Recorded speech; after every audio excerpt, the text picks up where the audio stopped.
నటశేఖర కృష్ణ తొలిసారిగా 70 mm సింహాసనం చిత్రాన్ని తెలుగు హిందీ భాషల్లో ఏకకాలంలో తీసి సంచలనం సృష్టించారు.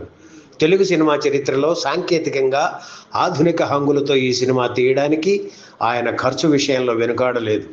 40-50 లక్షల రూపాయలలో సినిమాలు తీసే ఆ రోజుల్లో 3,20,00,000 బడ్జెట్తో సింహాసనం చిత్రాన్ని నిర్మించడం విశేషం.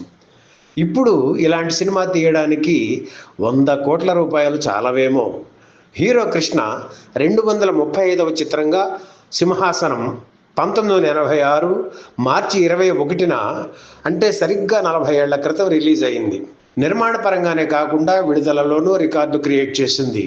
86 ప్రింట్స్తో విడుదలైన తొలి తెలుగు చిత్రం ఇదే. అలాగే హిందీ వెర్షన్ సింహాసన్ 125 ప్రింట్స్తో విడుదలైంది. తమిళంలో 50 ప్రింట్స్తో, మలయాళంలో 10 ప్రింట్స్తో రిలీజ్ చేశారు.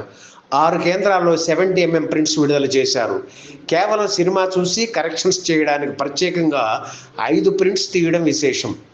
ఆ రోజుల్లో ఒక ప్రింట్ తీయడానికి 30,000, 70 mm ప్రింట్ తీయడానికి 1,60,000 రూపాయలు ఛార్జ్ చేసేవారు. అయినా ఖర్చుకు వెనుకాడకుండా 6 70 mm ప్రింట్స్ తీయించారు కృష్ణ. తొలివారం 1,55,291 రూపాయలు వసూలు చేసి ఆల్ టైమ్ స్టేట్ రికార్డు సాధించింది సింహాసనం చిత్రం.